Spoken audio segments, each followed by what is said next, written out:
and welcome back, Beyonders, to Tabletop and Beyond. I am your host, Justin, joined by co-host Dan and Jason. Welcome to the show, fellas. Hey. Hello.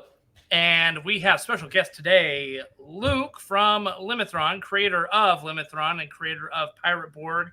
We are excited to have you today because we spent some time at GenCon playing Pirate Borg, and we had a great time with it. So, welcome to the show. You scurvy sea dogs.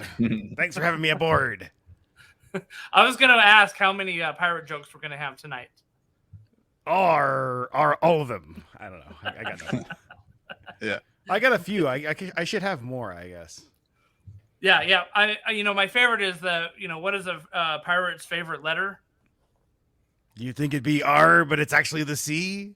There it is. You got it. my favorite is you kind of string along with a lot of R question jokes, and then what's a pirate's favorite mode of transportation? It's a car. No, it's a pirate ship. Like that one. Of course, right? Exactly. Well, welcome to the show. We're super excited to talk to you about this. And in fact, we saw that this was just released. Pirate Borg was just released at Free League Publishing, and there was copies of it at the GenCon booth. And it's actually not out yet. It's actually that was like early. It's gone to Kickstarter backers, and that was an early preview for GenCon. Okay. But the official release is Talk Like a Pirate Day, which is September 19th. Well, okay. Yeah. Mark your calendars. Yeah, exactly. Oh no. Yeah. So I thought it was exactly. I thought it was released because I was literally holding a copy of it in my hand there at GenCon. Yeah, you can buy it at the con. Yeah, you can buy it at the great. Con. It was and you can get them from us as well, but the retail release, the actual official street release date is 9/19/23. So nice. Very good. Very good.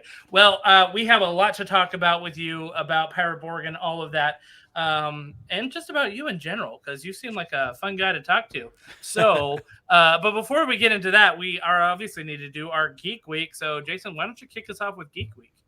Yeah, man. I've been spending like every waking hour since I got back from my beach trip with my family, which was this past weekend, making terrain, putting terrain together for Nova Open, right? The blood hunt. And I'll tell you, now I understand when people are complaining about those trees. Oh, yeah. It's like, oh my gosh, man, like getting them to line up perfectly, and then there's gaps all over the place and stuff. It's gone together a lot better than I thought it would. So I will give Games Workshop that it has. There's been a couple places that have been a little tricky, but still it's like clipping those little branches off over and over, like my hands sore. I'm almost done, but then it comes to painting. And I tell you, man, this one's gonna get a quick slap job paint for Nova Open. I mean, we got 30. What do we got? 16 tables we're running. 16 tables, like something like 16 tables, right? So that's a lot of terrain. Yep. Wow, it's a lot of terrain. But besides that, when I played a game I'd never played before. When I was at the beach for a family reunion, so I had all my siblings and their nieces and nephews and stuff, and we played this game called Medium, which is on Board Game Geek right now. It's a 6.9, which isn't that bad actually. It's a party game, so it's really interesting concept, right? So you just have decks of cards and they just have words on them, nouns, and everybody gets cards. And you turn to the person right next to you, and you lay down a card that has a word on it. Then they lay down a card that has a word on it, and together you have to look at both those words and think, what is the other person thinking? And then you have to both on three hopefully say the same word. Oh, weird. Right? So like my brother put down a card that said court, and I put a card down that said death, and we both went 1, 2, 3, and together we said execution. And so that's what I was thinking. Yeah, right. But then if you don't say the same word, then the two words that you both said, that's your new pair. And then you have to use those two words. Wow. So like instead of execution, if I had said like, and you can say an idea, like if I had said like sentence, right? And he had said execution, then we would have to say execution and sentence. And then we would have to go 3, 2, 1 and say another word that those two words read us to get. So it's kind of like you're a medium and you're slowly, necking down to what the other person's thinking, but you only get 3 tries, and then it's the next team to go. Real fun party game. You can play it with. It's one of those games you can play with like in any number of people, right? Because everybody's guessing their own words at the same time as you. So, I don't know if you can still get it or not. It's one of those like everyone just threw games in a bag and brought it. One of my siblings brought it, but fun concept. So that was cool. New game to play. When you had mentioned Medium, I thought that this was going to be the game that they were using in Ghostbusters with the electroshock. Oh, What am I thinking of? Yeah. Spit my gum out when I get Did you shocked. see the new one, the new Ghostbusters? Yeah, it was pretty good. I liked it. It has a throwback to that scene in like the end credits or something. Yeah. So good. Dan, how was your Geek Week?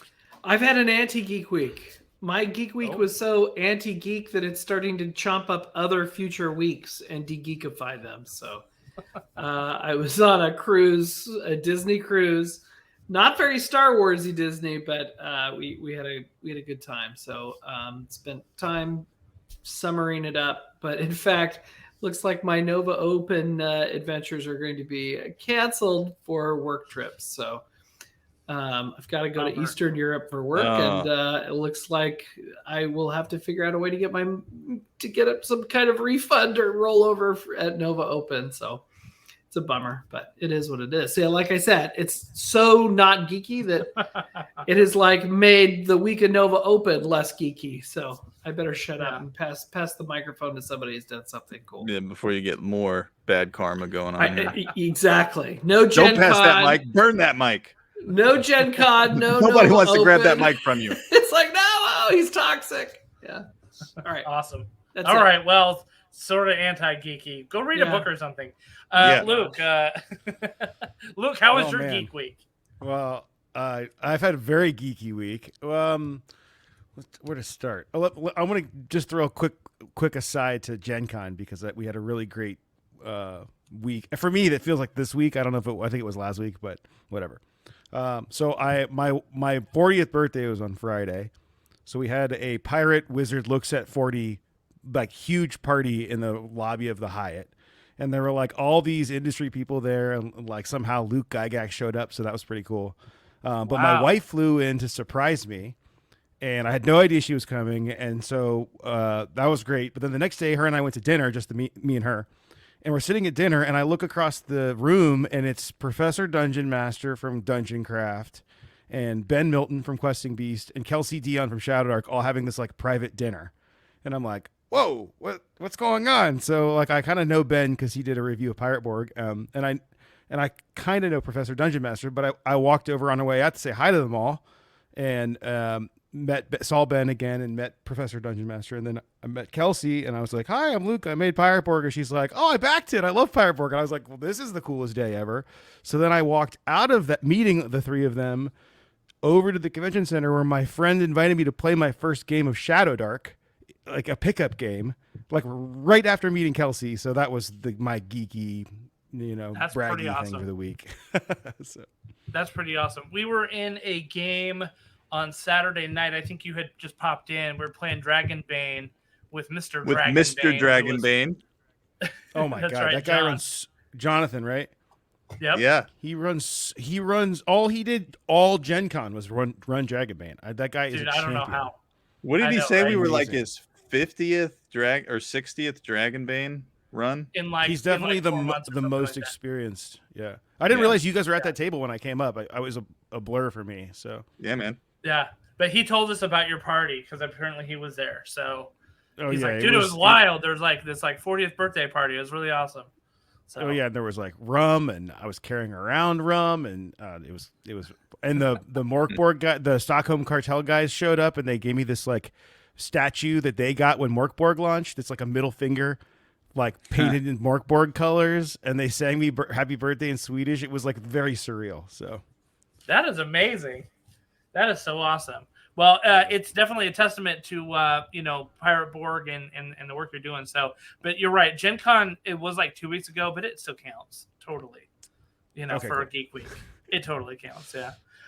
My Geek Week is I'm getting back and just kind of shaking off the post-con funk that happens where it's like the post-con blues kind of where you sort of just like, I just wish I was still playing games, like because you're getting back into real life and stuff like that.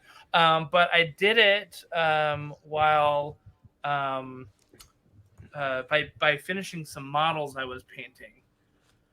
And let me see if I can pull it up. I finished my kill team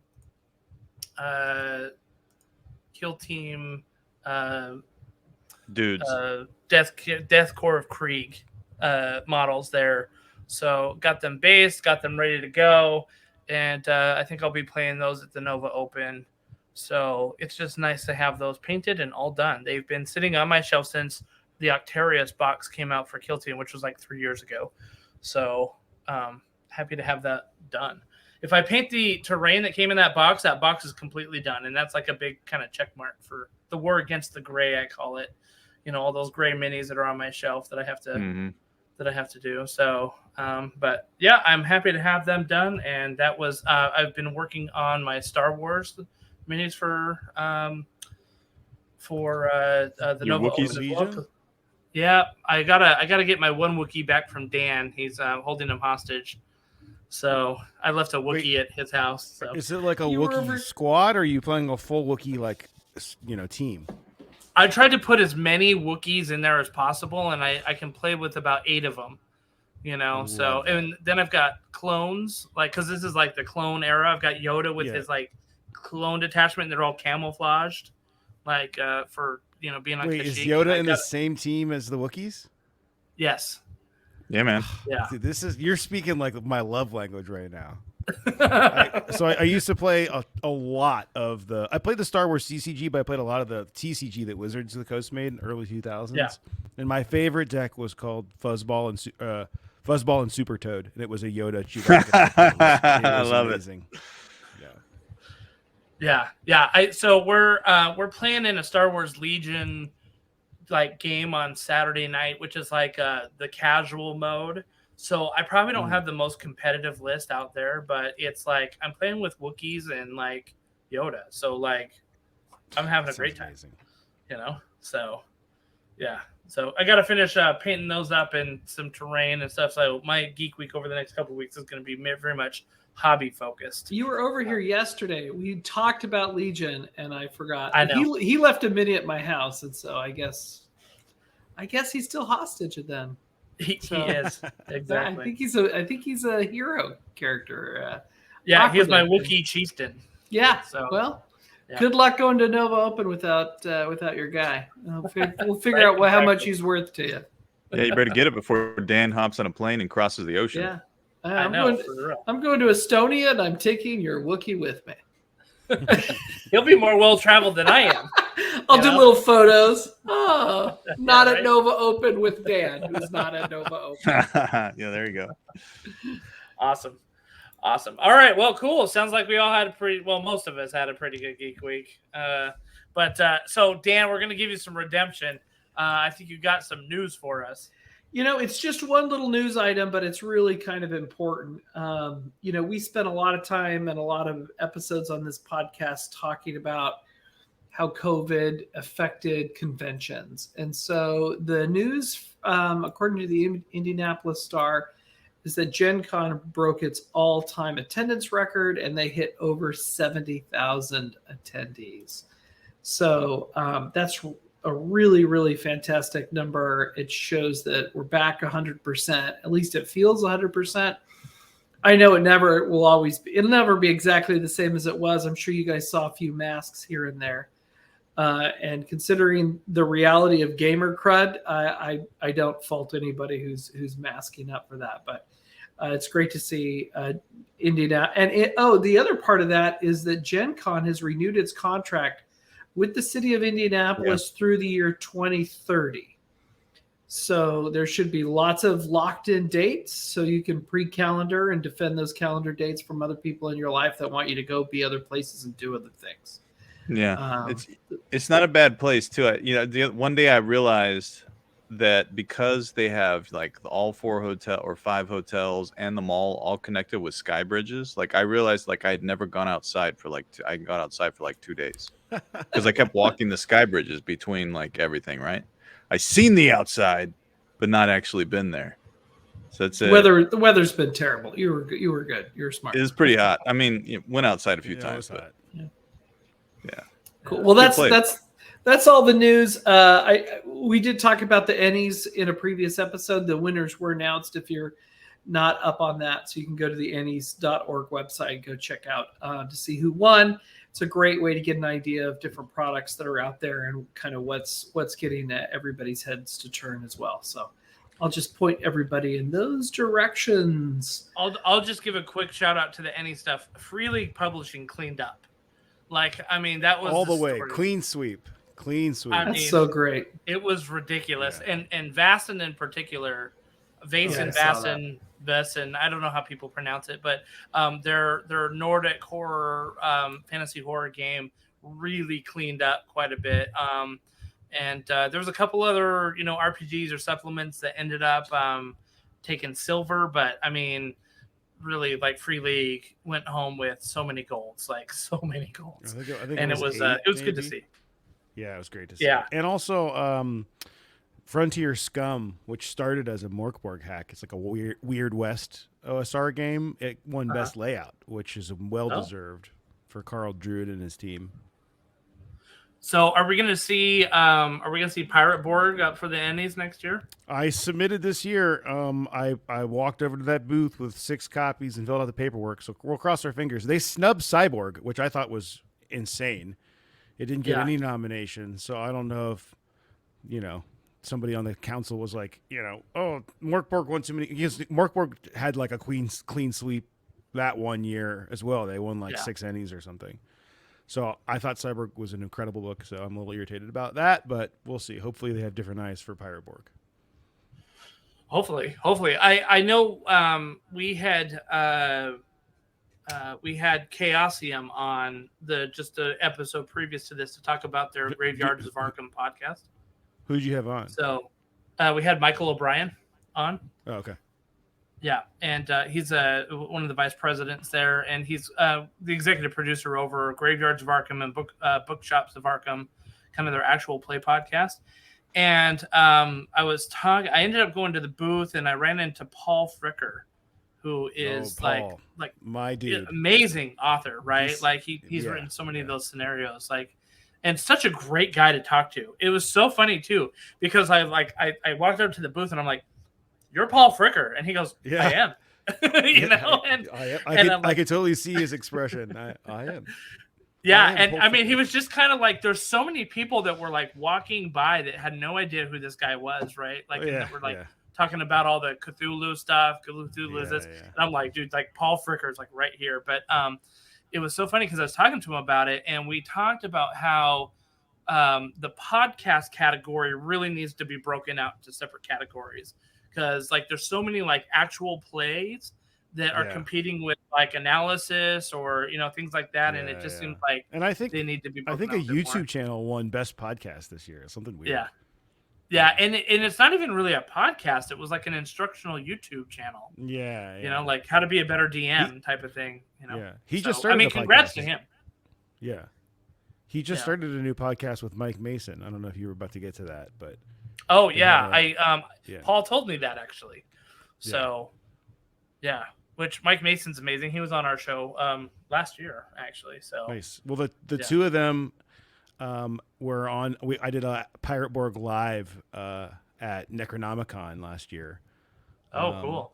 And I had them on, and Bridget Jeffries and Corey from Crawl for the Cure, and they all wore pirate costumes, and it was just really great to play Pirate Borg with the Chaosium team. So that's how I got to know Paul. So everyone I've met over at the Chaosium team is awesome. Like they've just been super friendly and just love their stuff. So yeah, they just seem like a team of people who like make games because they love making those games.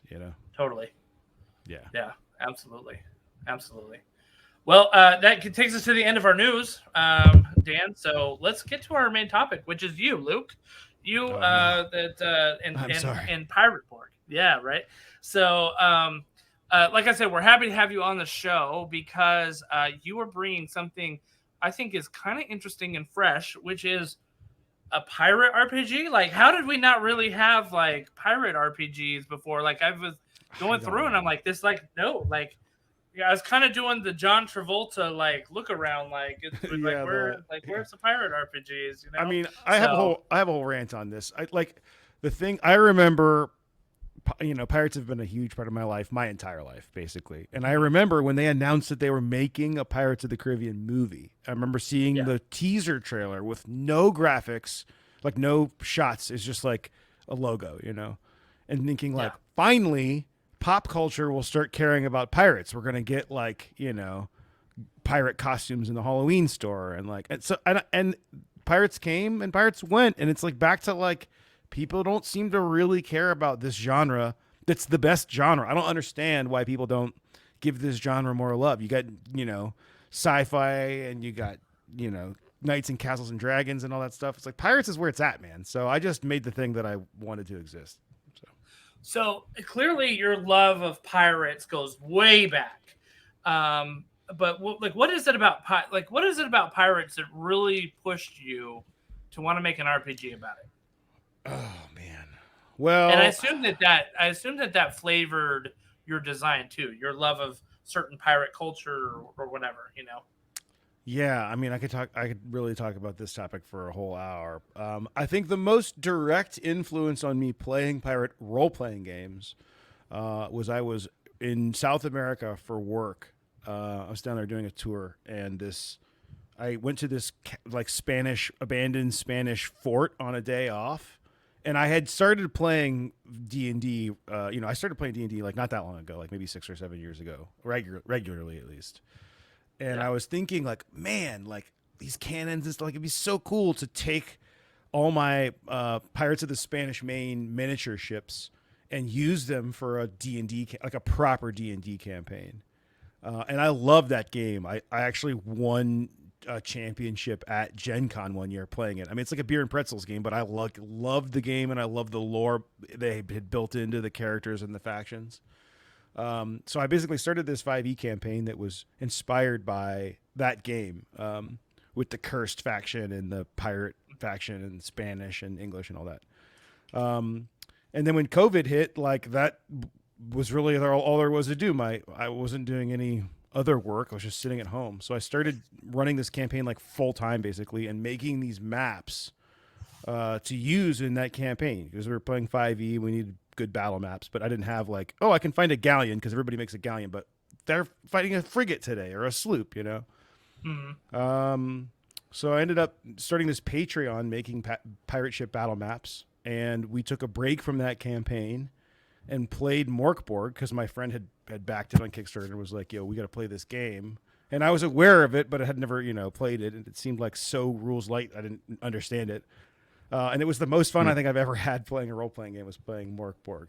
And I guess the rest from there is history. They have the best third-party license in the industry, so I started hacking it, which started as like a short pirate RPG zine, turned into about 80 or 90 pages before I went to Kickstarter, and then we hit all our stretch goals, and then by the time I was done, it was 168 pages, I think.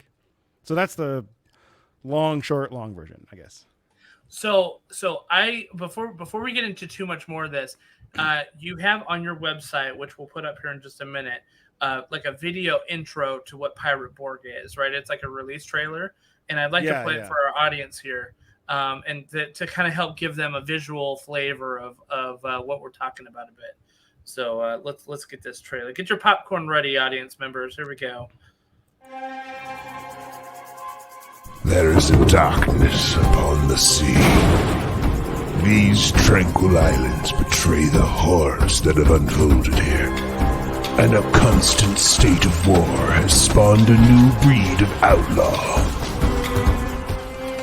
The pirates. But fouler things than men plague these waters.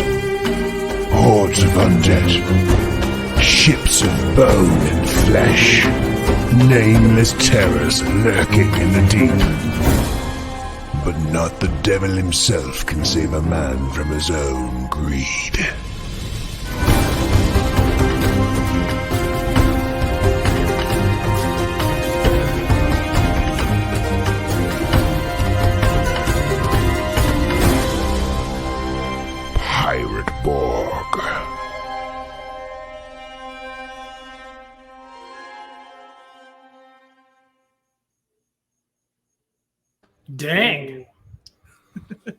Sign me up. Yeah. Has I'm a like, very I will play Darkest that. Dungeon feel to it. In Oh a yeah. pirate Okay, setting. so I'm obsessed with Darkest Dungeon. I'm terrible at the Yeah, game. man. But literally like not everybody gets this because they don't play video games. But my elevator pitch to somebody who has never heard of Pirate Borg is that it's Sea of Thieves meets Darkest Dungeon. Yep, that's Man. exactly what I was thinking when I was Yeah, looking through the book, man. It's like if Chris Barassa from the Red Hook Studios team, if those guys had like been opted in to do the art direction for Sea of Thieves, you know, that's Yeah, the well, vibe, I think you man. nailed that theme for sure. Yeah. That's So- that's where my heart lives. You know, Yeah. it's like dark but cute. This is the same thing with Pirates of the Spanish Main. It's like, oh, it's beautiful tropical waters, and there is like very nice little oil paintings of all the guys, but like some of them are like terrible undead monsters. You know, so Yeah, it's mental confusion. Well, I was Yeah, just sure. in Quite- Tortola quite. this week, so I'm definitely feeling that vibe. I definitely Nice. can smell the salt air, and I think that trailer kind of reactivated my interest in. See, the cool thing about Pirates is it's an intersection between fantasy, horror, and historical, and it's a really cool intersection of the three. It's like, okay, you're going to be fighting with swords, but you're also going to have to figure out how to load a cannon and fire it. Yeah. That's not a machine gun. A cannon is a different weapon of war. So I think it's just a really fascinating mishmash of multiple genres that work together seamlessly. Sure. I think So- our tagline was RPG inspired by history, fantasy, horror, and rum. And that's Excellent. Yeah, because there's a very strong, you don't really see it in the trailer too much, but there's a very strong Lovecraftian influence in the book. Oh yeah, And, I was very heavily influenced by Tim Powers' On Stranger Tides, which is the book that kind of inspired The Secret of Monkey Island, and then Disney optioned it for the fourth Pirates of the Caribbean movie, but they basically just gutted everything and just took some of the characters. It's an incredible book, and there's a really strong like Haitian voodoo like influence in the magic comes from that. So the first draft of Pirate Borg, like all the magic was like voodoo inspired, or voodoo as they say, I guess. But then Right. we ended up being like, hey, well, you know what? Like, first off, there's a cultural appropriation line that we don't really want to cross. But more so than that, what if you want to play a Lovecraftian sorcerer? So we actually changed the Bokor class to a sorcerer so that you could play a druid type, or in my mind, he's just like you're just playing a full blown like Lovecraft cultist, So. Awesome. Sounds really cool. Yeah, the great thing about Pirates, and you were kind of alluding to this earlier, is that like it's that age, that the golden age of piracy, right, which was like 1600s, is sort of at this point to us like the age of legend, and it's about to like move into the age of myth, and because of that, there's a lot of room for mystic, like the mystical. There's a lot of room for the historical too, right? Like we know that there was Spanish forts, we know that there was ports, that we know that there was hideaways and buried treasure. We know that there was like these crews of privateers or straight up pirates and things like that we had. Like we know all of these things in history. But then there's the mystical that's part of it too, like the voodoo aspect of it, the kind of strange things that happen at sea because it was an uncharted land, and then like the mystic fuels like this RPG. I feel like Absolutely, and one of the like hooks in that Tim Powers novel is that magic has always been real, but the presence of iron and the Iron Age had pushed it out of like Europeans' grasp. So when these settlers and then eventually pirates had come to the Caribbean, like there's this raw, like fey magic because there's less iron.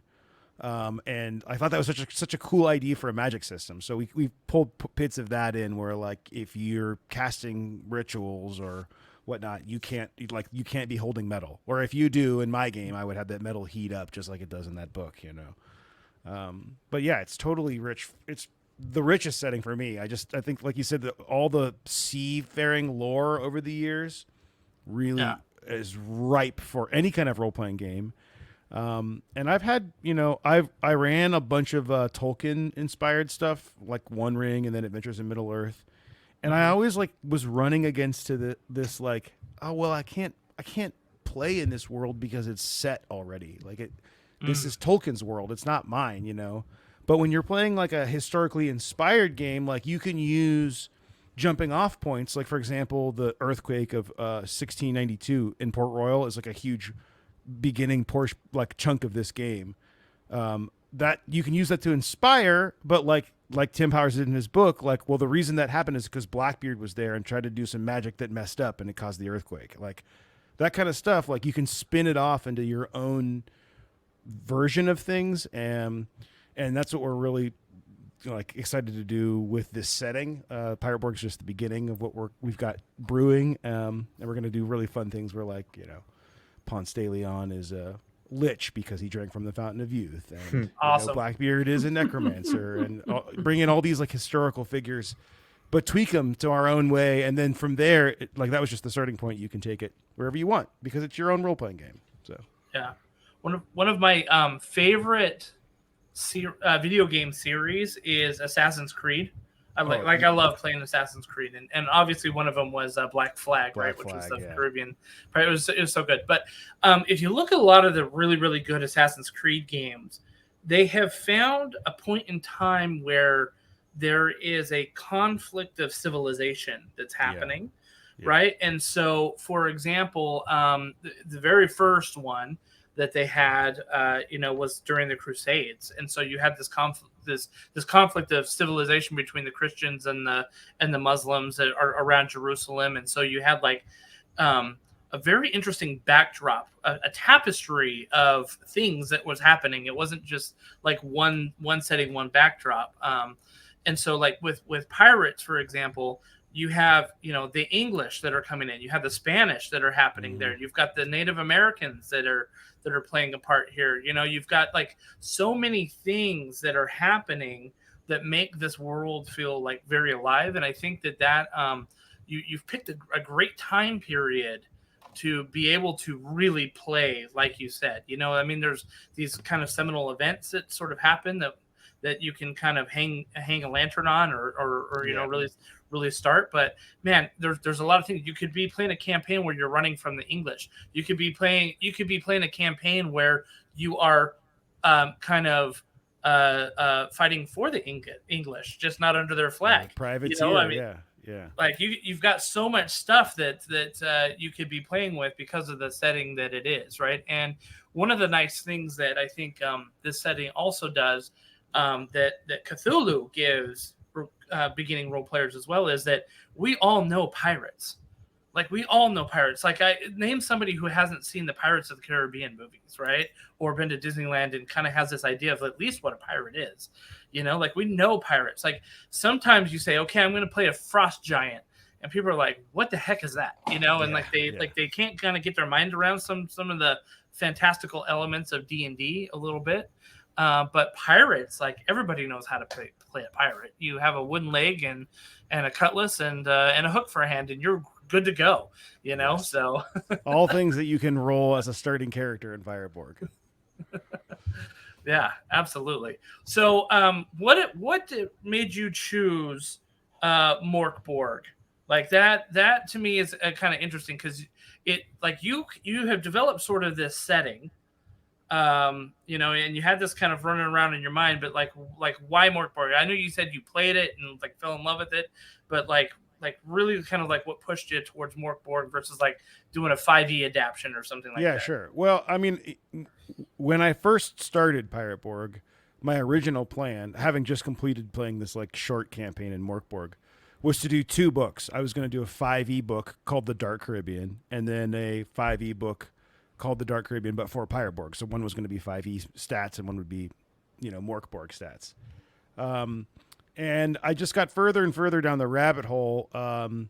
and realize that they aren't really the same, and what one needs the other one doesn't. But as far as why Morkborg specifically, like, it's a system that, I mean, it's almost like gallows humor. It's so dark. In the core Morkborg book, you're actually rolling every day to see if you read a psalm. And after reading the 7th psalm, the world ends. And so the size die you roll depends on how long you want your campaign to go. If you want to play for years, you can roll a d20. And on a 1, you're going to read a psalm, So it's like very pitch black and very apocalyptic, but like because of that, it's like funny almost. Like, you're gonna die, so like if you die now or later, it doesn't really matter. Like, there aren't any rules in the game for or any instructions for how to save the world, and it's not about that. It's basically about how you're gonna spend your time. And I thought like this kind of approach to world building is very similar to what I imagine a grimdark pirate setting would be like. In that, your life was already terrible. If you were born in London in the early 1700s, like, your life was terrible. And if you got press ganged or joined the military, God forbid, you made terrible rations. I mean, it's basically slave labor, and you'd get flogged. And often your only chance of salvation was to mutiny or be attacked by pirates and join them. I mean, that's like, this isn't real history. This isn't fantasy. And then as a pirate, like in the late 1600s, for example, Captain Morgan's Buccaneers, like, these guys would sack these towns, these Spanish towns, and hold them ransom, and then come home with like 20 years equivalent of pay each. And then they would squander it. They would literally like spend years of money in Port Royal, at brothels or drinking, and so even if the world isn't ending, Morkborg is a great engine for a pirate game because, here's another example. In Morkborg, when you make a character, it's usually random, and there are 4 or 5 tables that you roll on that basically give you like your character backstory. But they're all bad. Like, they're not like, oh, you were a merchant's son and you start with a bunch of money. It's like, oh, you are a terrible person. And, I can't even remember what they are now because I've played so much Pirate Borg, but we adapted these tables to Pirate Borg so you can start missing a leg or, haunted by a ghost that nobody else can see, or like any weird, dark pirate background you could think of is now a starting option in Pirate Borg. And that fuels such like fun, imaginative gameplay, but a different kind that you're maybe used to in 5e when you're trying to build a character you're going to take to level 20 or that you're going to bring for the whole arc. Like, it's just more fun to have a short, terrible pirate life, Yeah, Luke, my favorite RPGs are rules light lethal. That's where I go when it comes to RPG. Everybody knows that. Whenever I run Mothership, everyone knows they're not getting out alive, period. If I had talked to you this morning, I would have been wearing my Mothership shirt. So we're man. Yeah, I've got mine. It's actually, mine's dirty from GenCon. Still in the laundry, but and that's another thing that I always try to bring up in these interviews. Like Morkborg, it's obviously called Pirate Borg, and the rules engine is Morkborg's. But to be honest with you, I think that Mothership, from a design perspective, is more of an influence on this game. In that, like Sean McCoy's layouts and the way that they do information design and table design and game design, I've really taken that to heart. There's not a lot of spreads in Pirate Borg that are like the early pages of Morkborg, but there are a lot of pages in Pirate Borg that are like any of the pages in Mothership, especially Dead Planet and Pound of Flesh. Yeah. I definitely got that feeling when I was flipping through the book at GenCon, and I love that. So I kind of have a question to you, right? So when I think pirates, I think perfect for rules light, lethal, right? Perfect, it's great, perfect, because like you said, it's a horrible life. Like, you're probably going to die anyways, like tomorrow, And if you get even if you get in a sword fight, you get hit once, you're going to get gangrene and you're dead 2 weeks later. So yep, exactly. So or you get shot, you were first. Yeah, or shot. It's game over, right? So when you were first thinking, though, it sounded like you were exploring like 5e initially because you just wanted to get pirates into the game, right? So how were you still feeling that lethal thing? You were going to try to make it lethal in 5e, or is that why you immediately gravitated once you played Morkborg? It's like, this is it. It's not 5e. Well, yeah. I mean, so just a little bit of backstory on that campaign I was running when I started the Patreon. It's called Tales from the Caribbean, and that campaign was a 5e campaign, but I have a whole document. I have a document that I gave to players that they actually thought was a like PDF I purchased. So I guess that was a good sign of my future to come. But it basically was like, hey, here are the rules for it wasn't the Dark Caribbean, it was just the Caribbean. Here are the rules. We're going to level cap at level 6. Short rests are overnight. Long rests are on land only, and they take a week. Like, here's the approved spell list. If you're going to play a weird class, you better have a good explanation for it. Obviously, you could play a bard. Like, for example, my brother, Tyler, played a bard, but, like, themed it like a swashbuckler, you know? So, like, all his insults were just real insults. They weren't magical, you know? So we were doing all of these tweaks that were like very cumbersome, but at a time, I think in the industry, especially for me as a newer role player, like 5e was the only. I'm not gonna go find some weird game, and how am I gonna find players to play some weird other? I want to play Dungeons and Dragons, you know. But we're post OGL debacle now, and we're in like if we were in the old school Renaissance now, like, and now we're in like the new school Renaissance, or I don't know what you want to call this era, but it's like. RPGs that aren't D&D are hot right now. So it really works well that all that happened, and I ended up falling into a system that worked better for this kind of deadly game, you know. Like I got really death saves and like all the spell. It's just like too much to explain away. Well, in my game, like you don't have to worry about what roll to make to swing from one ship to another, or like the mechanic rolls for two ships smashing together. Like they just smash together. Like, tell me what you do, and roll a dice if it's deadly. Yeah. Like that's the. Let alone dealing with lawful good pirates and crap like that. I think Morkport is a really good fit. Yeah. Also, the morality of running around and using violence to solve problems is less problematic in the pirate genre than it even is in high fantasy, where governments and institutions still exist, and so sometimes. You get in these situations with certain games where it's like, well, should we apply violence here? And pirates don't bother to ask. You're a pirate. No, of course, do the pirate thing.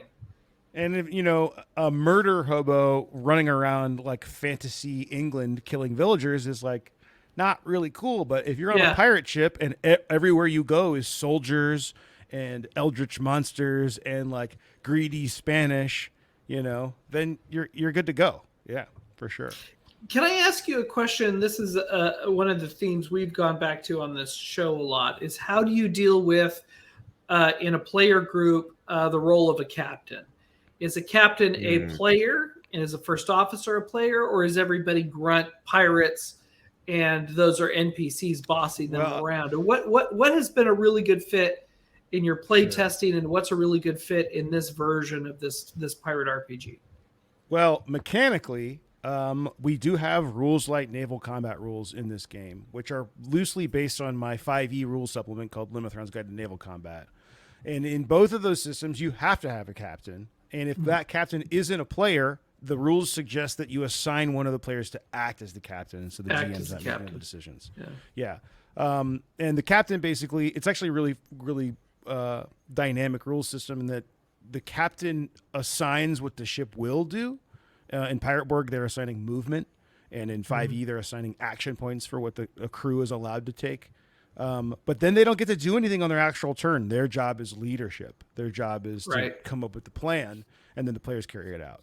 So that's mechanically. But when it comes to actually at the table, I think that every Pirate Borg campaign, in my opinion, should very early on start at the very bottom. We just released a new adventure called Buried in the Bahamas, and this starts with like you're on a big ship.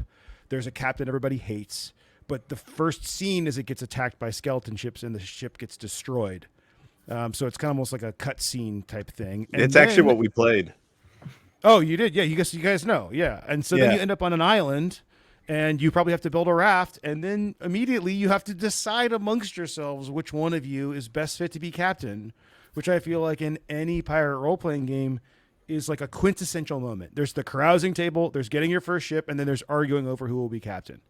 Yeah. And that actually, that's historically accurate. That's exactly what the pirates did. Yes.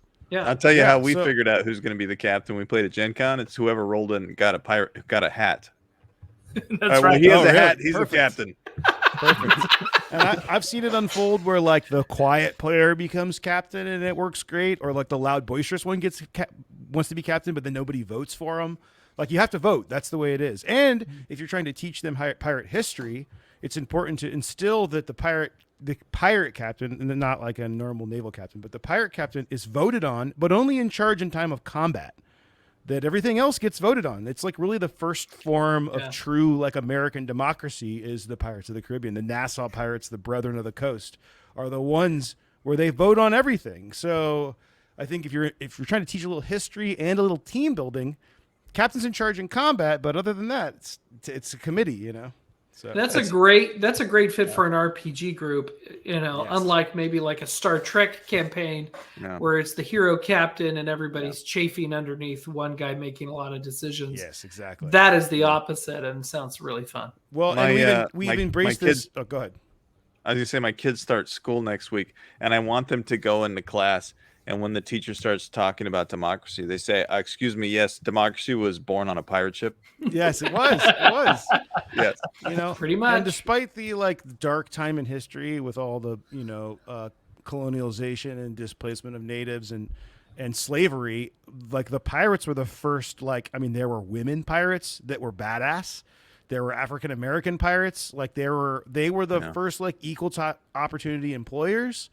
And they had in their pirate codes like the first forms of workers' comp, where like on Admiral Morgan's crew, like if you lost a limb, there was a set dollar amount that you'd be paid for the limb. So they were pretty progressive in a way, which I hope that you can incorporate that into your Grimdark game before you kill them. Right. right.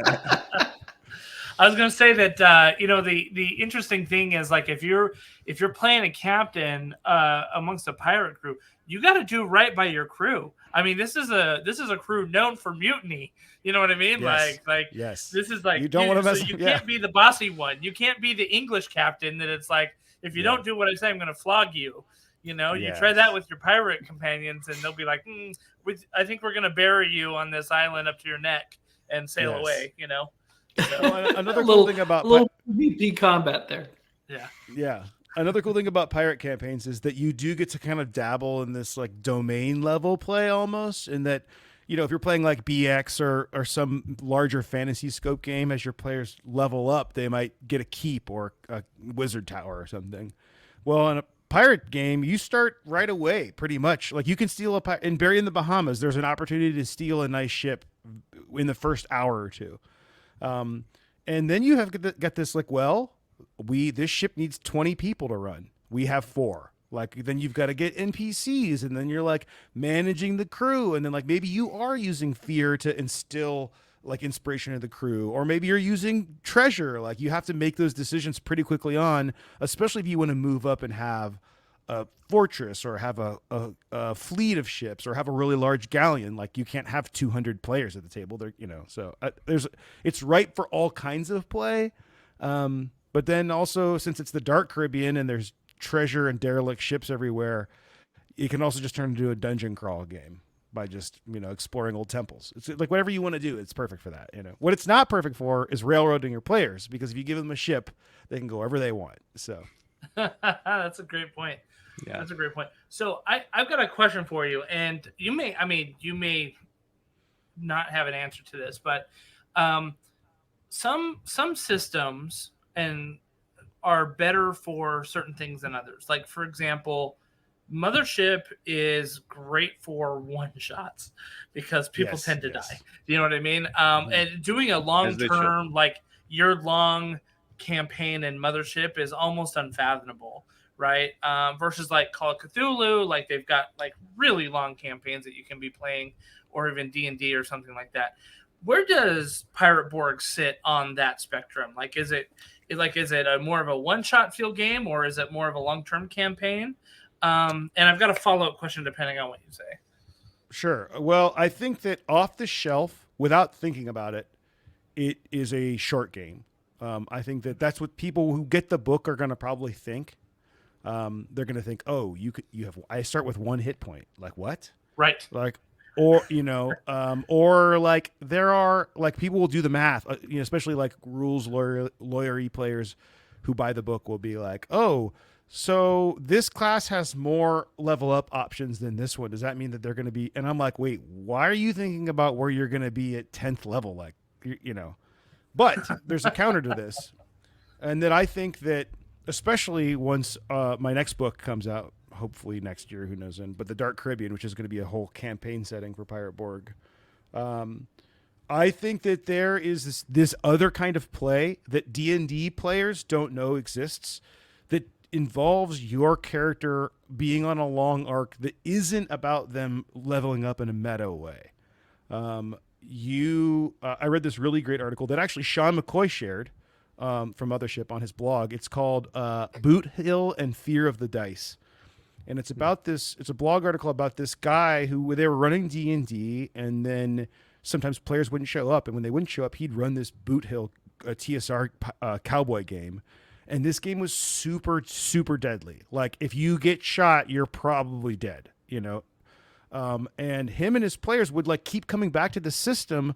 And he would get, you know, he would build out this like Tombstone, Arizona, and add in all these NPCs. And by the end, they were like arguing over on like, do we take over the tavern? Is it going to piss off the cowboy gang? And like it grew into this huge campaign that they would always go back to, because the lack of rules inspired this like freedom to explore the setting that that you couldn't have done if there were rules for it. Yep. And I think that Pirate Borg, especially once there's like published content, but even now, if you're a ambitious GM, is a setting that you could run for years if you're willing to let some players cycle through new characters every couple sessions or a couple of session, but the ones that survive become the Blackbeards and Captain Kids of the setting. And I think that's really exciting. That's not something that you would normally get in D&D, where you've got this power level mix match that actually still works together, because you know you're not gonna get to level 20 and level 1. Does that make sense? Yeah, totally. Yeah, and in fact, my follow-up question you started to touch on at the end there, which is, you know, I played a character at GenCon that had 4 hit points, you know, Sure. and if I had gotten hit by a cannonball, I would have needed to start a new dead. character, you know? Yeah, sure. I mean, like, and which is, I mean, come on, like, you just got hit by a cannonball, you know, like, you should be dead, you know, but, so knowing that, like, this can be played for wider, how do you handle player, like, how should a GM handle player death in your system?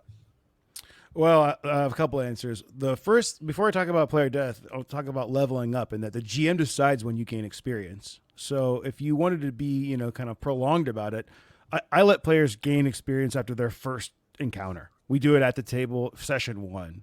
Just, okay, you no longer have 1 hit point, you survived one thing. But then the next one might take a full session, and the next one might take a couple sessions. And, you know, you could make it harder as a GM so that they don't like get all the things on their class leveling up options too quickly, you know.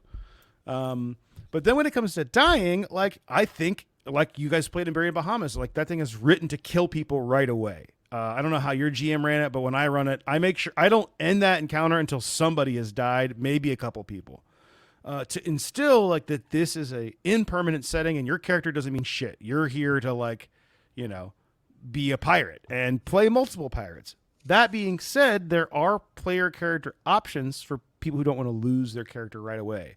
There's a Haunted Soul character class where you could come back as a zombie or a ghost. It even says this in the rules. If you're, instead of dying, you can let your player character come back as a ghost. I've also had players come back reincarnated as the Tall Tale class, which is like a chicken. Like I was doing a live stream with Doug from Free League, and one of the characters, the captain, died, and we had him come back as a voodoo chicken. And like, I feel like you haven't really played a role-playing game until you've had a chicken be the captain of your ship, you know? And then you can have quests, you know, like just like in Pirates of the Caribbean, where they got to go save Johnny Depp or save Jack Sparrow. Like that becomes new side quests. Like, I think that's up to your own imagination as a GM.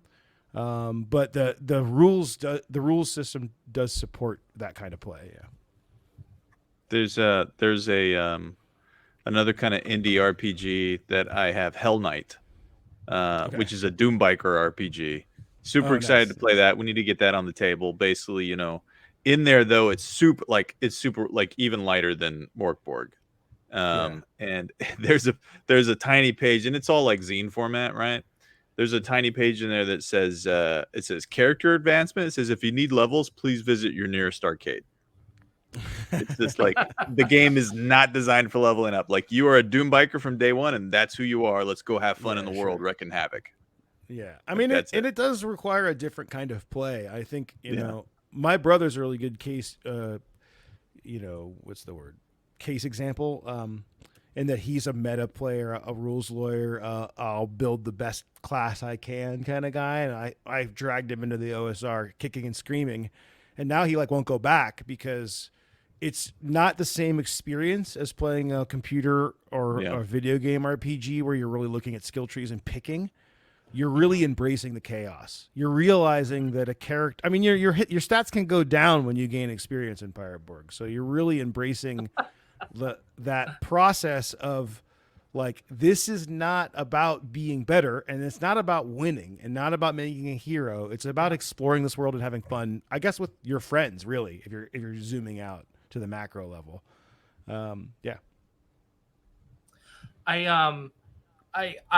Jason loves lethal games. I love lethal games for the sole reason of I feel like when death is introduced into the game and is a very real thing, that players will play their characters much differently, right? So like if I'm playing a D&D level 12 thing, then I'm like, who cares about that frost giant? We're just going to go stab it because they know that they are likely going to survive it, right? But if you've got a 4 hit point character and you see a skeleton ship and you're like, hey, I think I should go board that full of skeletons. You're like, hold on, that might not be the right choice there. Which is much more. It's much more realistic in a way. Yeah. I think the fighting the big giant thing. Oh, I lost my train of thought. I have too many thoughts. Sorry. Finish your question. No. I mean, it was just that, right? Which is that, like, players. I think when they feel invincible in RPGs, they'll make improbable decisions. And if they feel vincible, they will play their characters a little bit closer to the chest. So, I mean, we talked about the fact that, hey, pirates are murder hobos on the ocean. Well, if there's a chance of them dying, they're going to try to talk their way out of it. They're going to try to parlay. They're going to try to they'll try to bribe their way out of the situation. They'll try to do something else because they know that death is a very real thing. And so they don't have to just be the murder hobos, right? Like, and that is one great thing I do love about pirates is that, I mean, we've got a Johnny Depp character archetype, right? That he rarely solves his problems with violence. I mean, he's usually trying to outsmart or outtalk or, out trick or do lots of different things. And that's very much in a pirate genre, right? So, and I think having low health points and a deadly system encourages creative play, I guess is my point that I was going to make. Yeah, I throwing back to that Shadow Dark game I played at GenCon, I played a wizard, which I always do when I'm playing a non-pirate game. And I think I had 2 hit points, and I was so squishy. And I think that if I had been playing 5th edition and I had spent 2 hours picking my spells and writing a backstory, I would have played this guy so different than I played him. But instead, I made decisions like, well, you know what? Like, his life doesn't really matter. From my player investment standpoint, this is a one-shot. He was pre-generated, whatever. But I'm gonna just play him in the most fun way that I can. And this guy would he was like cranky old wizard he showed up naked, being drunk, like stowing away on this ship. And I just had him go like, oh, the whole party goes that way. There are 8 players going that way. I'm gonna go this way and explore the tomb. Oh, that thing has got a weird sound. I'm gonna crack it open with my staff and investigate. And like, decisions I would not have made if I was worried about his health as a player, but that I thought that ended up like serving the story really well. And he ended up getting all, I don't know if you guys have checked out Shadow Dark, but the XP is like really low. Like, you level up after like 3 XP instead of like 300. And this guy got all 6 of the experience points that we earned that adventure because of his like blind luck and curiosity, and he was the one like making everybody laugh because he was doing the dumbest stuff. And I feel like I want to encourage as much of that kind of play at my table and with a game that I'm making as I can. How did you Pirate Borg's book is a lot of fun to read. It's easy to open. It's easy to find what you need to do in it, and then when you do find it, it's a super simple, super simple rules for everything I need to do. Right, like all right, I need to fire, ranged combat. I open it up and it's very simple. That kind of stuff. So the art though in the book is super awesome. Like you said, it has kind of a Darkest Dungeon feel to it. How did you how'd you solve the art problem with what was in your head? Like, did you just happen to know an awesome artist that you could get to do this for you? Did you think like, man, like, was it intimidating to try to solve the art, to pull it out, to make it get the aesthetic you wanted? Well, the artist is an asshole. I hate working with him. He always wants to do something different than I do, but that's because he's me. So, You're the you did all the artist for art? this? yeah, I did all the art. Yeah. Wow. Oh my gosh! Holy crap, Whoa. man! Congrats! That's amazing. Well, there you go. The thing I find that's interesting is that I don't know why everyone assumes I didn't do the art. Like, why would you assume? Why would you assume that I didn't do the writing? Is it just assumed that because I'm the designer? I guess that's probably why. A lot of people are surprised when I say I do the art, and I always think like, oh, I would have thought I did the art first, but Everybody I think it's because specializes. it looks like a collaborative thing. effort. Yeah. Oh yeah, no, it's all me. There's a few public domain images, but you can kind of tell, like if it looks like an old etching or something from the 1700s, it probably is. If it looks like it's from Darkest Dungeon or a comic book, I drew it. I drew all the ships though, so that's. I think this right here. I mean, I feel like this is straight out of Darkest Dungeon, like the tentacles. Yeah. Do you know what I mean? Yeah. And There's a couple, especially when you get to the bestiary, like the coral shoggoth. Do you have the PDF? Can you open the PDF? Let me find it. It'll take me a minute, but yes. I mean, like I am, and I've said this many times, I am an unabashed pirate. I have totally embraced the, good artists borrow, great artists steal ethos. Like, I would put on Chris Barassa's developer streams from drawing monsters for Darkest Dungeon while drawing some of these monsters. And I just would study his techniques. And I've used a lot of image references. I basically look at myself much more as a trades person than an artist. And then I'm just trying to get the thing I want out of my head and onto the page. Now I don't I'm not saying that I actually steal art. I'm just saying that this is a way I've learned my whole life is by studying. I mean, I remember the first real creative endeavor I had was I was big into drum and bass, and I was a drum and bass DJ in high school. And the first tracks that I made, I just would rip off other guys' style until I understood how they did it, and then I would use it to make my own. And that's kind of what I've done here. Same with the rules. I've never made an RPG. We learned from our when we had our attorney on to talk about AI and art that you can't copyright style. It's arrangement that's copyrightable. So exactly. The fact that you're pulling a style that everyone loves, that I think is perfect for a Pirate Borg game, and that you did it yourself, man, it's really impressive. Well, thank you. And I think another lesson from this too is when I first started making battle maps, I would take model ship plans, real model ship plans, and load them in Photoshop and trace the basic ship, basically build a model ship, but with drawing instead of wood. And then I would add style to it to make it look like an RPG map. And then by the end I'd have a ship battle map. Well, then after doing that enough times, now I don't need to look at the ship plans. I can just do them on my own. And I think that this do this all in Photoshop. It's either in Photoshop or I also have an iPad that I will just do black and white drawing on and then move it in. I think a lot of these monsters I did. Can you go to the next page? 103. This guy is very Darkest Dungeon inspired. Mm-hmm. Coral Shoggoth. Yeah. Coral Shoggoth, yeah. So Shoggoth right there is super Lovecraftian, right? So yeah, exactly. What is amazing is you've got stuff like this, right? Where you've got different skeletons, different guys like this. And then you start to move down and you're like, okay, that's a really cool page from the bestiary right there.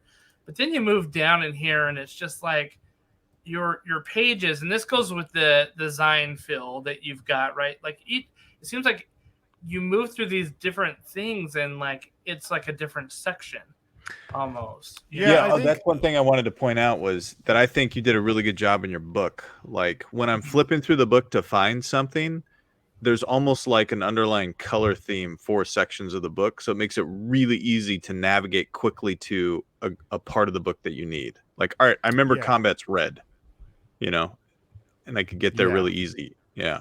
Yeah, I mean, a lot of this is, I would say, primarily it's from my study of other RPGs. I've heard other people say that, especially about Morkborg, like, oh, it's so hard to read. Oh, but I know exactly where that one page is because it's next to that other art image, you know? But then a lot of that is just happy accidents. Like, it'll be like, well, what do I want this page to look like? Okay, cool. Like, for example, like the British page is bright red. And like, well, now that's almost like a marker of like, oh, here's the British page. Or one you passed a second ago. You don't have to go back, but there's the mythic sea shanties and the mishaps. If you keep going. Oh, this one too. Like you when you're flipping through, they grab you. And that's like, I didn't do that on purpose, but that's the result of making all the spreads like very loud and interesting. Yeah, and that's just a result of the influence and what I wanted to make. It wasn't like, you know, I guess intentional for grabbing your eye. Though the things like, I mean, I think some of the reasons that you find it easy to navigate is because of things like every page has a header on the top that says exactly the page number in the same font with what it is.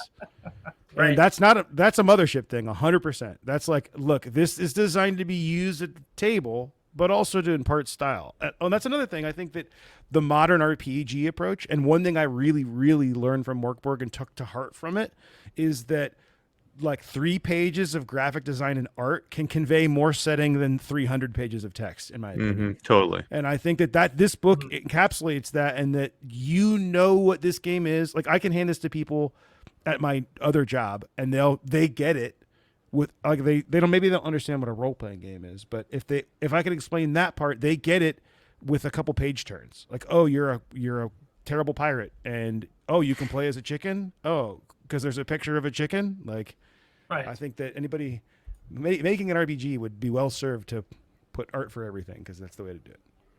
Yeah.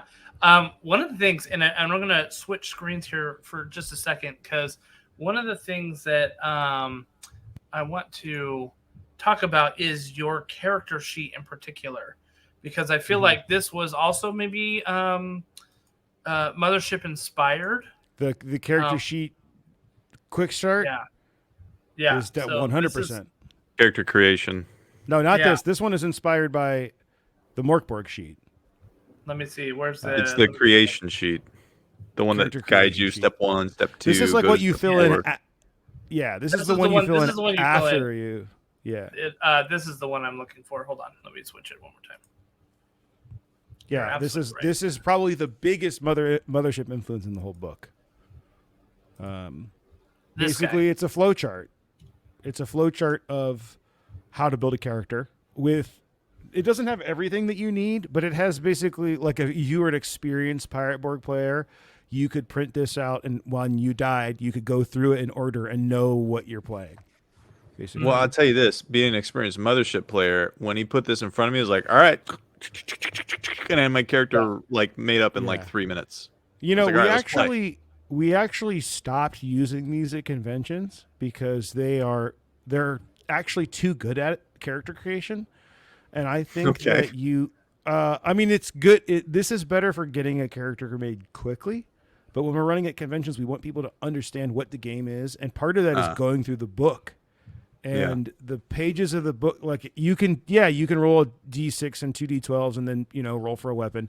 But if you go through the book, you actually get this like visceral experience, and rolling on the background tables is in particular always gets it's always a fun experience for people. So I think this is a great, go ahead.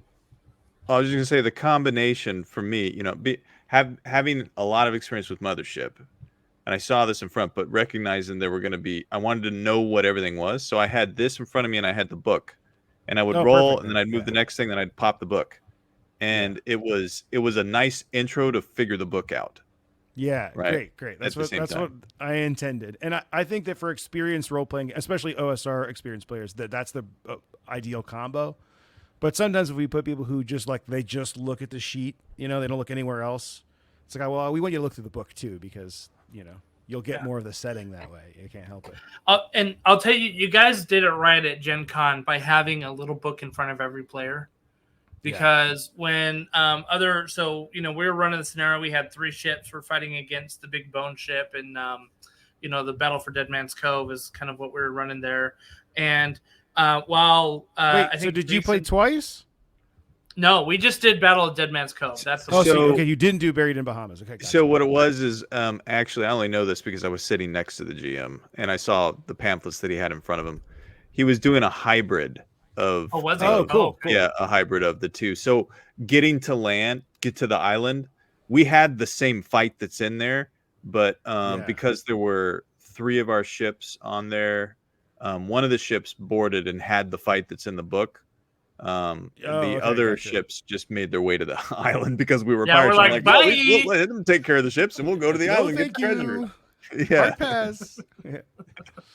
Yeah. So, sorry, what was great is that, when Jason was, and he and his buddy were kind of, doing their thing, I was flipping through the book being like, oh, that's really cool. Oh, that's interesting. And so like having that little book, it's not a big book by any stretch of the imagination. I mean, it's something you can, it's only like this big, and being able to kind of flip through it and look at it, like it was great. And, again, having these sheets to just really, exactly. It is not a huge book and it doesn't need to be, but it's beautiful and it's amazing. And it's got that design feel. But having the sheet here to kind of just roll the stuff, but then also look on, for example, I was like, oh, swashbuckler. And then I turned to page 38 to really understand like what the swashbuckler was all about. Yeah, sure. And stuff like that. Great. So that was really cool. Yeah, there's this, honestly, this is how I got so into making role-playing games, is that this whole, some people call it the new SR, it's a totally different approach to making games than I think the ethos was for the past 30 years. That is like, for me, the only way forward. Like, I don't understand, why wouldn't you put page references everywhere? Number references. And like, why not footnote whenever you can? And like, why not lay things out in a way so that you can understand them? Like things like thinking in spreads instead of just bulk text. And a lot of this is the way that games get designed. Yeah. When someone who is writing it is not the guy who's doing the art or laying it out, they'll just write what they want to write, and then the layout guy's got to make it fit. But in this new school approach, like if I'm going over a page, I'll cut text to fit it on one page, so you don't have to turn pages, to figure out how to read the thing. Yeah. Just make sure you get the page numbers right. That's right. Right, because we were playing Everyday Heroes, and we noticed the page numbers were off by like 3 pages. Oh, yeah, that's brutal. Yeah, it's pretty. Yeah. We're like holding the book, and we're like, yeah, that's rough. Luckily they're in the book. They're all InDesign tags, so they auto update. But making these external sheets update after you've made a change is tricky. So. Yeah, for sure. So, what I wanted to talk about as we sort of come to near the end of our podcast, though, is Limithron. Limithron is your company that is making Pirate Borg, and you mentioned that you have a day job, which is a lights guy. This is before the show. You mentioned that you're a lights guy for concert venues for a specific band. I'll let you talk about that if you feel like it. But yeah, sure. Kind of, talk about it. Your other job is Limithron, but it's like 2 full-time jobs that you have, right? Yeah, I mean, I've been very, very fortunate that COVID was really good for me, and that I'm in concert lighting, and my only client these days is Smashing Pumpkins. So I'm on tour right now, and I was on tour before GenCon and left GenCon left tour to go to GenCon and came back to tour. But COVID, we lost all our work. There are no concerts for a couple years. Few concerts there, but they were weird. And I just stumbled into this hobby that turned into a Patreon that by the end of lockdown was paying my bills. And then now is good enough that I'm employing my brother, and we have like a small team of people. And then the Kickstarter did really, really well. So like I'm basically feel like I'm living in a dream, and that both of my jobs are very, very cool.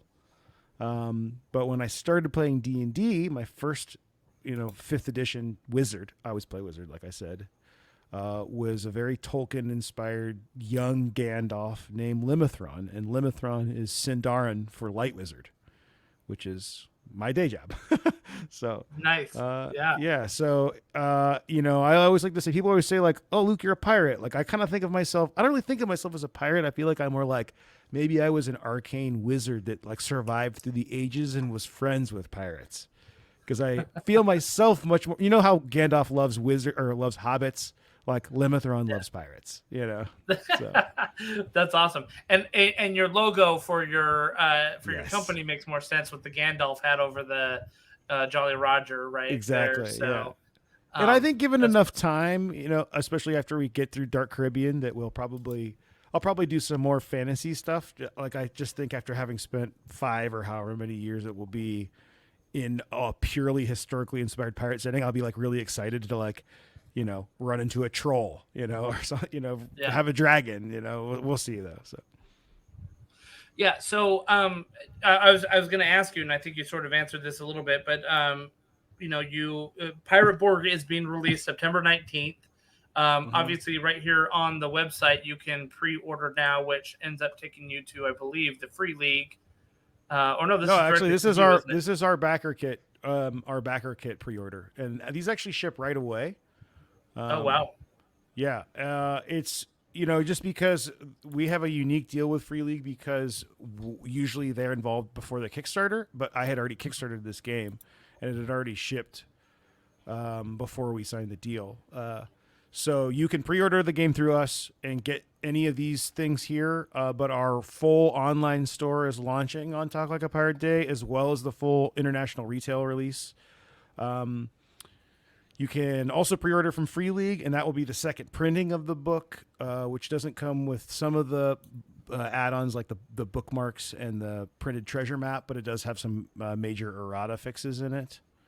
Yeah. But then one thing I want to say before we go is that Talk Like a Pirate Day, if you're still here and still listening, is like a really big deal for us because we're trying to make it like our own kind of Pirate Borg version of Dungeon Crawl Classics Day, in that we have a retailer kit that goes out to any retailer who has pre-ordered the book through Free League, where you can get free stuff to hand out to your customers. And then we're launching a Harbor Master program where GMs can earn rewards by playing public games. And we have rewards up through, and then we're going to do like a D2 piece of 8 is going to be one of the rewards, and pencils and all that kind of cool T-shirts and stuff. So that's really exciting. We're really big into like community building, and we have a really active Discord. So if this sounds up your alley, come look us up, right? So I was just going to say, where should they go and find? Is it the Discord the place you want them to look, or should they come to the Pirate Borg website? Right here on the page, I would just go to events. If you're on limithron.com or pirateborg.com, you can go to events and go to Talk Like a Pirate Day. And that has all the summary for what we're releasing, what you can get as a gamer, and if you scroll down, you can see how to sign up as a Harbor Master or a content creator. If you guys are going to run a stream, you can earn points for free swag. Hey, yeah, that might be fun. That might be great. We could probably swing something like that. So we've got the infrastructure to do it for sure. So that would be great. Yeah. Your website, limithron.com/pirateborg. Is a great limithron.com is your main site, but you can go see Pirate Borg. I saw your Dark Caribbean that you're kind of working on right now. Yeah, I haven't really started the art for it yet, so I don't have much to put on this page, but which is it's going to be the book it's the book I always intended to make. I like to pitch it if you're familiar with Andrew Kolb's Neverland book or his Oz book. You guys know those? It's like they're like 5e RPG settings. One's based on Peter Pan Neverland, and the other one's Wizard of Oz, and the next one he's making is Alice in Wonderland. Those books or Swordfish Island's Dark of Hot Springs Island. It's going to be like one of these like thick, maps for every island, NPCs, encounter tables, basically like a very immersive or emergent gameplay style setting book rather than like just adventures where you follow along a pre-written path. So one thing I do like about your site is this maps and assets tab. It's really cool. If people can kind of look around, like you can download ships and vessels. I mean, these are all pictures that you can, kind of get and stuff like that. So very, very cool. Like, the different ships that you have. And if you want to put something out for your players to see, like you've just got like a lot of these things. You got regions, cities, and taverns, right, that you can kind of lay in front of them, which is, I mean, all such great assets to use when you're doing stuff. I know that as a player, like, I just love it when somebody drops even just a visual aid in front of me. Like, we don't have to put minis on the ground or anything like that. But if I just have like, oh, okay, like that's what the tavern looks like, it really helps kind of stimulate the imagination. Yeah, absolutely. Like that, a lot of this came from the 5e origin, and we have a ton of 5e patrons, and we still fully support 5e. But in 5e, you often will need a battle map. You'll need to know like how big is that cone spell you're casting or whatnot. But I think in like using Roll20 or Foundry are great for that battle map style play. But Pirate Borg, like while there are rules how far you can move, the spells don't have ranges like that. And you don't really, and there's no attacks of opportunity.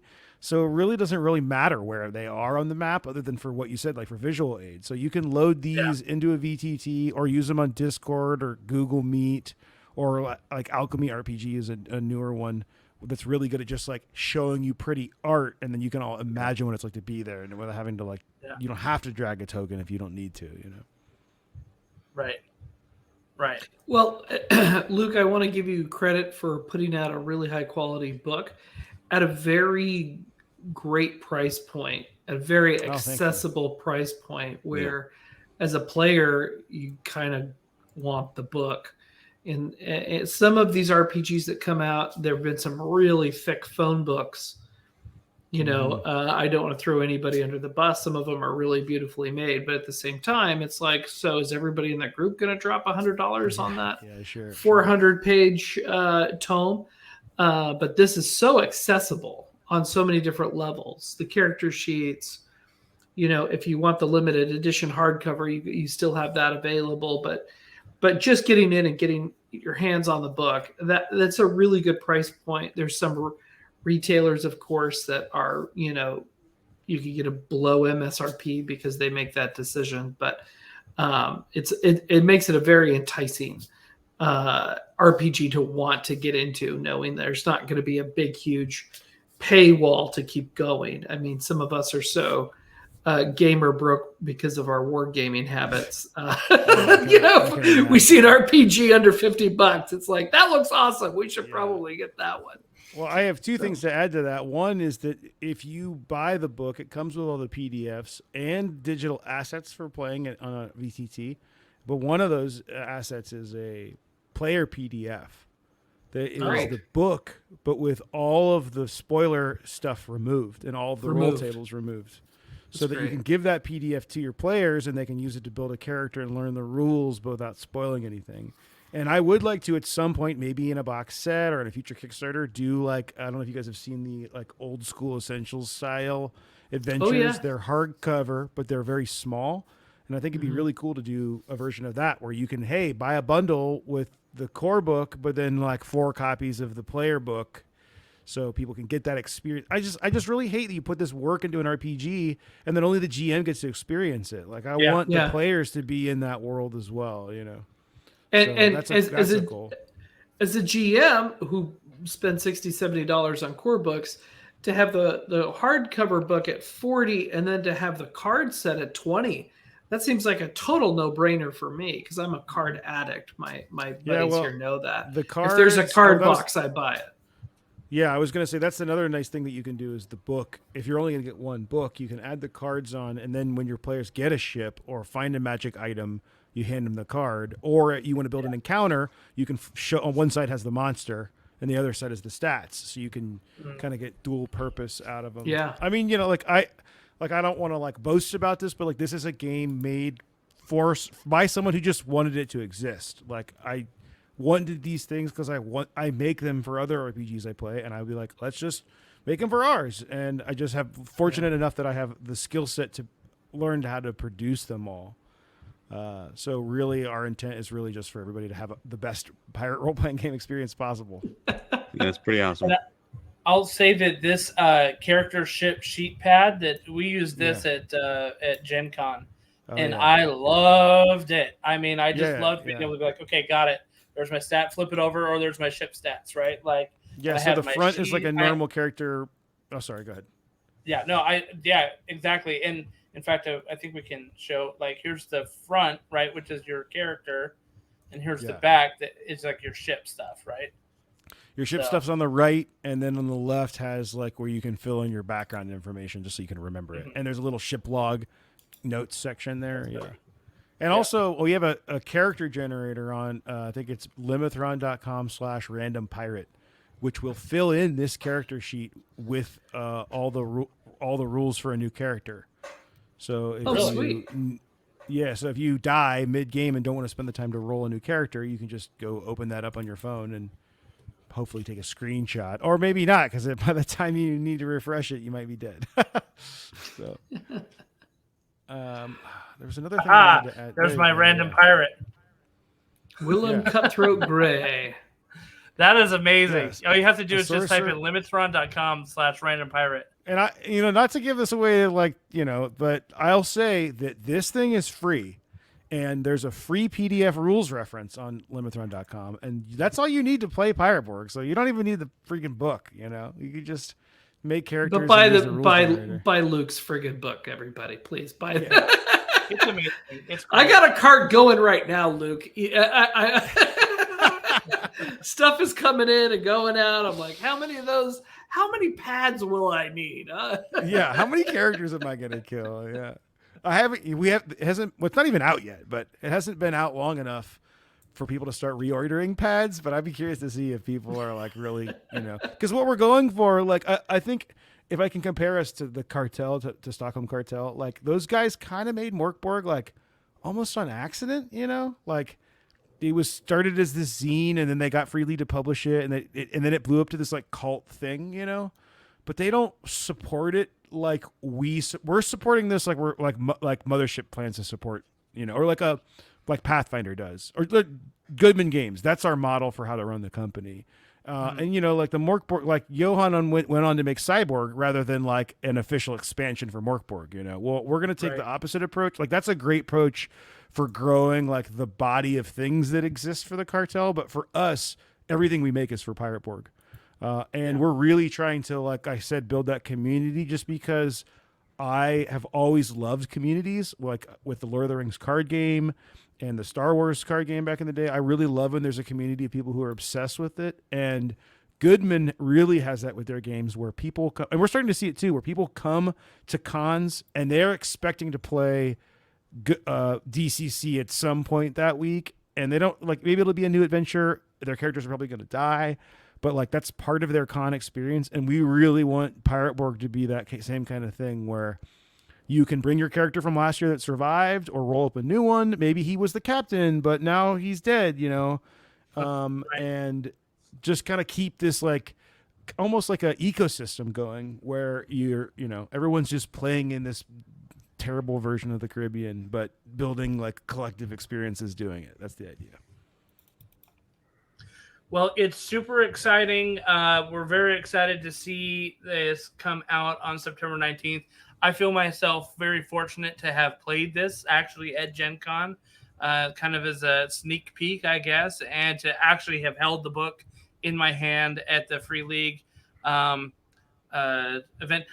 Sorry, one last question that I have is, like, you're putting this out. You did your Kickstarter.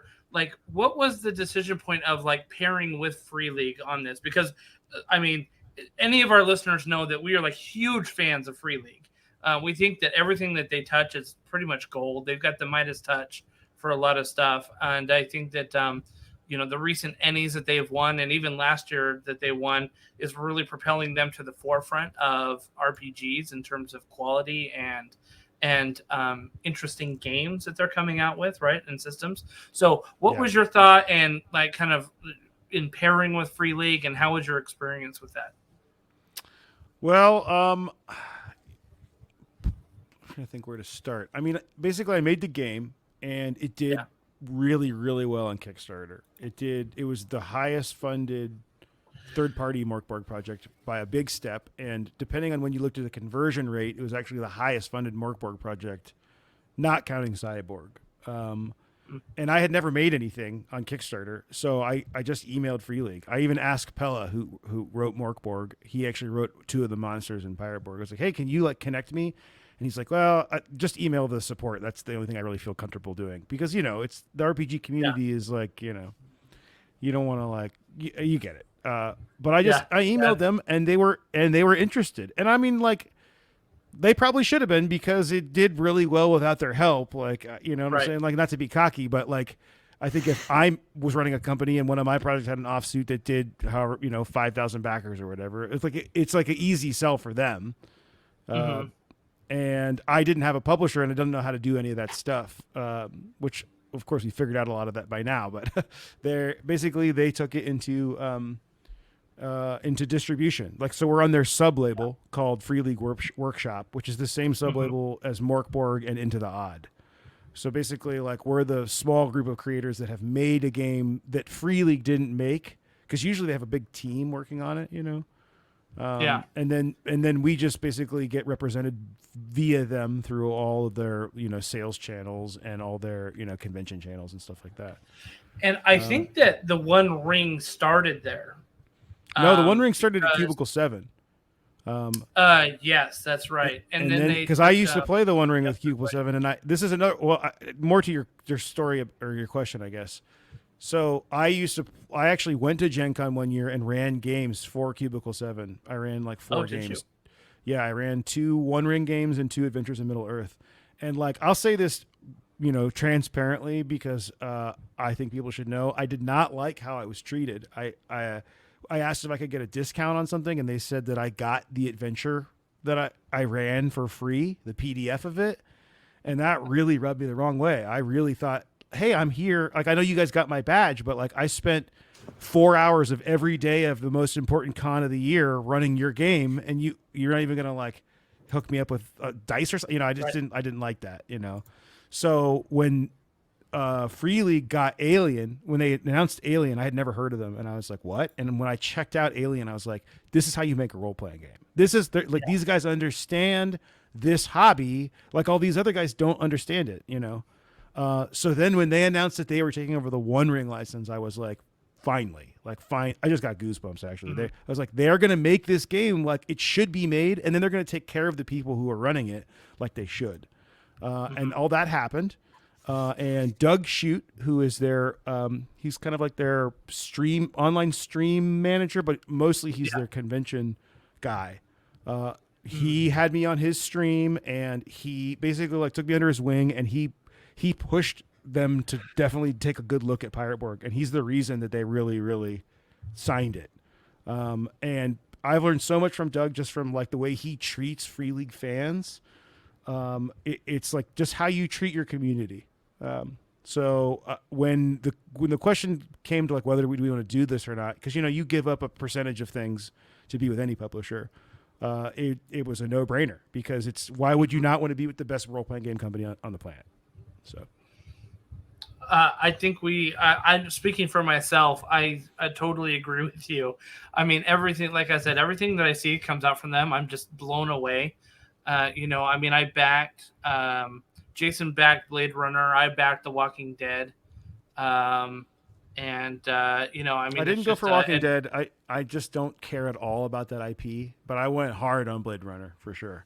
Yeah, and we've got another friend that's all in on the One Ring, and he's getting like a lot of the Moria stuff that's coming out too. And so that was the thing too. Like Cubicle 7 announced Moria, and then like we didn't hear anything for like 2 years, and it was like, what is going? God, can you at least give us like an update? And with Free League, it's like, bam, bam, bam, the engine's running. Hey, we're announcing it. By the way, Kickstarter's next month. Like, what? These guys, they just know what they're doing. Yeah. Yeah. Yeah. If you want the 5e, here's the 5e. You want to do the custom? Oh yeah, by the way, yeah. Yeah. Oh, and it's also got all like the art that you imagine would be in a Lord of the Rings role-playing Right. game. So. You can tell I'm a little salty, but also very happy at the same time. Yeah, we've all had run-ins with different companies at different Yeah, sure. times too. It's. And I mean, this is there's an a lot of opportunity human for, beings, you know. for community. Yes, of course. You know, this is an opportunity for them to correct their whatever. Moving on. Well, hey, I just want to mention while we were talking, the cart that I had made its way to checkout. So I'm looking forward to. Excellent. I'm looking forward to September, having a little September surprise come in the mail, and oh no, maybe it'll some ship right digital away, assets. man. You're gonna get it way before September. Okay, even better. Yeah, it says Hopefully- pre-order, but it's just because we're launching the real store. We're not gonna rebrand everything for a few months. Yeah, so. yeah. That's great. Well, I picked up the book of the cards, and for me, that's kind of a no-brainer. I have a soft spot for pirates, so this is just kind of a no-brainer for me in my That's great. collection. I don't have a pirate role-playing game now. I do. I'm Oh yeah, happy that was so- another thing you talked about earlier, but I just can't believe how few pirate role-playing games are. I mean, there's 7th Sea, but that's opposite of Grimdark. Like you basically can't die in that game. You're like Earl Flynn, swashbuckler. You're not even a pirate really. And I'm like, I want to get scurvy. Give me scurvy. The 7th Sea is all about the ruffled shirts. Yeah, ruffled. Yeah, and Ruffled I love shirts. that. I love that setting. But like, if it's to show you the kind of pirate guy that I am, I don't even own that game. You know, like every time I look at it, I'm like, no, I want to be. I say this all the time.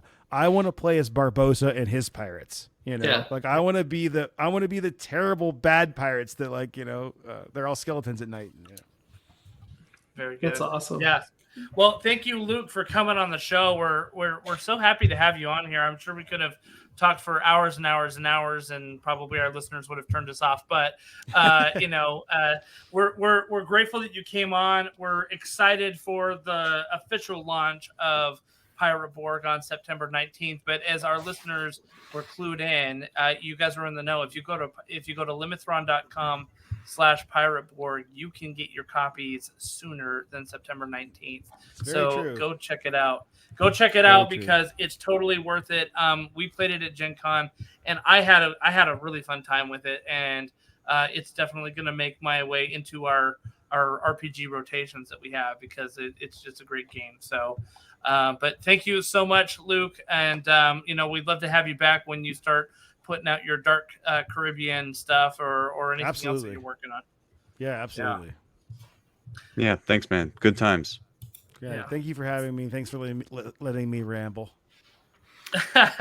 No worries. And for all of our listeners, we've got links to Luke's stuff down in the description below. So check it out there. You can join his Discord, and also feel free to jump on and join us on our Discord. So we'd love to see you there if you aren't already there. So thank you, everybody, and we'll see you at the tables.